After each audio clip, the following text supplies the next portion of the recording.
What's up, everybody? It's Raquette Stroud, and I just wanted to jump out and give you a little nutritional information on Fat Burning 101.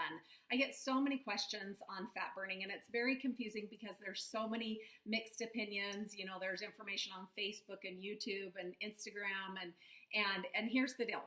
One of the biggest myths that I see as a nutritionist is that fat burning has little to nothing to do with calories. And I'm still hearing that a lot, even from nutritionists, personal trainers, fitness experts. They'll say calories in versus calories out. That's how you lose weight. No. And so it has everything to do with hormones. Your body is very hormonal. Now, here's the deal. You have two sources of fuel, your fat tank, and then you have your sugar tank. And what we want to do is make sure that your body is redirecting its pathway of energy to your fat source for fuel. You're going to feel good. People feel really good when they're burning a lot of fat and for fuel. And not only that, but you're pulling all the fat stores off your body. When you're burning sugar for fuel, when it's gone, you know, you feel like this and your blood sugar's in the toilet and then you're like in the pantry eating whatever. And so this will be really helpful. So let's go over this. The 6 fat burning hormones are number 1, growth hormone, number 2, insulin-like growth hormone, number 3, glucagon, number 4, adrenaline, number 5, thyroid hormones, T3 and T4, and your last one is 6, testosterone. Now, these are your 3 fat storing hormones. So number 1 is insulin, number 2 is estrogen, number 3 is cortisol. So if we can eat in a way that triggers your fat burners, and then eat in a way that suppresses your fat storing hormones, you're going to lose weight really fast and it's going to be easier. It's like you're in the gym, but you're not in the gym. Okay, I still want you to go to the gym. I'm just saying it makes it a lot easier. Now, this is your blood sugar. So now one of your most powerful fat storing hormones is insulin. In fact, in the presence of insulin, if there's insulin present in your body will not burn fat. So we got to take care of that sucker. And I'm going to show you how. So if you eat something that's high in carbs, then you spike your blood sugar and then your body dumps out. If you're in this high range, your blood sugar's in this high range, you're going to dump out insulin. And insulin is going to shuttle your fat into the fat cell. Not only that, but it's going to lock down your fat cell because your body perceives the threat. It's like, we got to burn off all that sugar. But what happens is when your fat cells lock down, you burn off all that sugar, you come right back down here, and guess what happens? You crave everything. So that's when you're in the pantry and you're eating out of control. And so we don't want you to do that.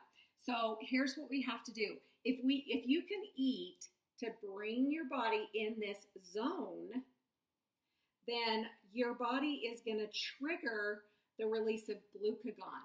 So it's not going to trigger any insulin because you're not up here high enough to trigger insulin, but then you're going to trigger glucagon. And glucagon, you guys, is one of your most powerful fat burning hormones. It's awesome, but it's also an anti-aging hormone. You know, and that's what's cool about this is most of these fat burning hormones are also anti-aging hormones. So it's almost like you're getting a pop of anti-aging when you're doing your fat burning, and so it's a win-win.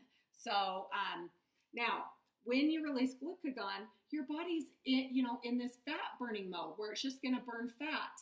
So how do we do that? You know, years ago, I'll just tell you my story. Years ago, I read a book called The Zone. Maybe some of you have heard of it. Barry Spears wrote it. He was big back in the day, and he coached a lot of celebrities and whatever.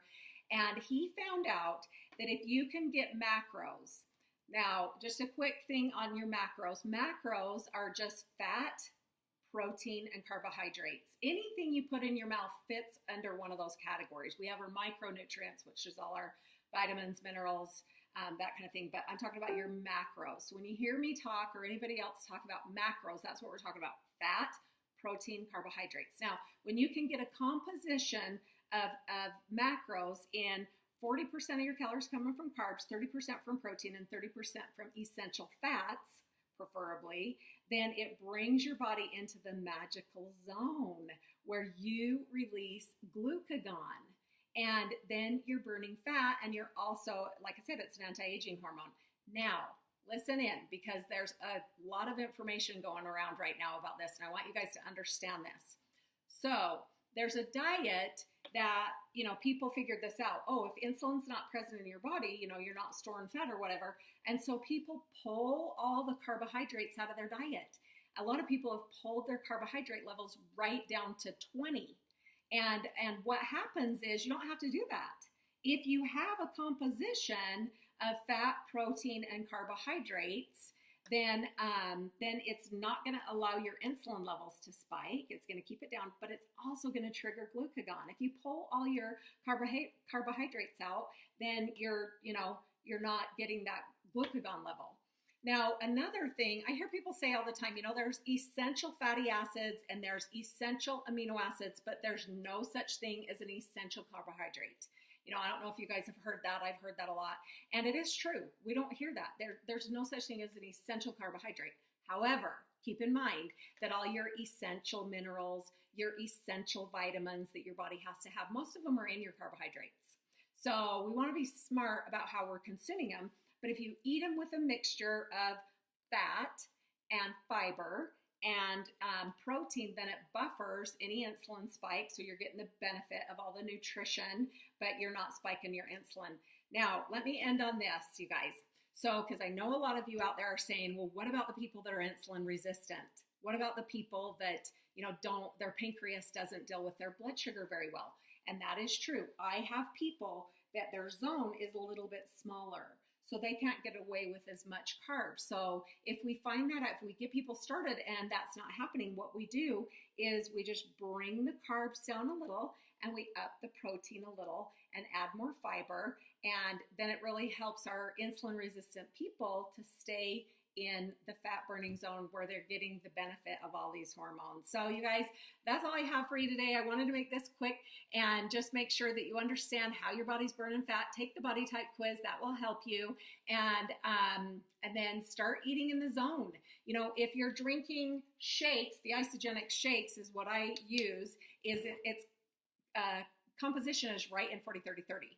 So you start your day in the zone, you end your day in the zone, and then you can eat snacks and stuff in the zone in between. And if you're insulin resistant, we just have you do a scoop of the lean and a scoop of the pro. It brings your protein up, your carbs down a little bit, and we just have to find out where that zone is for you. So hopefully that was helpful. And you guys, you can make treats. You can make cookie dough in the zone. You can make meals in the zone. And so it's fun because you're not eliminating any of your macronutrients. You're just making sure that you get them in the proper composition so you're triggering your fat burning hormones. So thanks, you guys. Hope that was helpful. Reach out if you have any questions. Have a great day.